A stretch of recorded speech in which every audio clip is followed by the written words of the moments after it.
Nxjerrja për konsultim publik e planit kombëtar të rinovimit të ndërtesave konsiderohet një hap i rëndësishëm nga ekspertët, të cilët thonë se përfitimet që vijnë nga eficienca e energjisë janë të shumta, si në aspektin ekonomik ashtu edhe në mjedis. Është më mirë të kurses se sa të rrisësh prodhimin, sepse rritja e prodhimit përtej burimit të përdorur në periudhën afat shkurtër apo në periudhën afat gjatë gjithmonë ndot, kështu që reduktimi i konsumit që vjen si pasojë e rritjes së eficiencës është një investim shumë pozitiv edhe për sa i përket ambientit, duke marrë në konsiderat edhe objektivat dhe ambicjet e Shqipërisë për të bërë pjesë e Bashkimit Evropian dhe një ndër këto objektiva shoqërohet në ngushtë edhe me pjesën e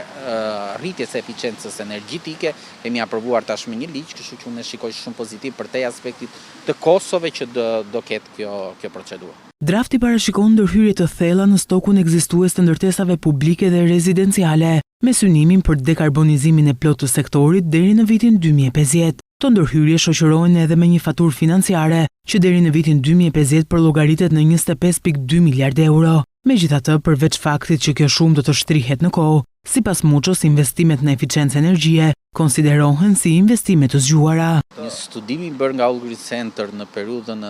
para disa vitesh në zonën e Korçës, në nxorri në parë që faktikisht investimi në rritjen e eficiencës energjetike në ndërtesa të vjetra të viteve 60 ishte një kthim investimi që shkonte diku ke 6.4 vjet. Dhe praktikisht mund ta shfrytëzosh këtë investim për rreth 20 vjet, kështu që quhet një investim inteligjent. Edhe pse ka kosto të larta, konsiderohet shumë fitiporës për të gjithë ata që bëjnë, qofshin këta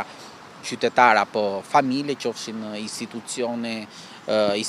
publike, lokale apo qendrore. Eksperti kërkojnë që ky dokument të mos mbetet në letër, por pas miratimit të nisë zbatimi. Unë uroj që kësaj ere mos të ngelet në letër dhe uroj që le të themi investimi të ndjeki të gjitha ato procedurat që kërkon edhe pjesa e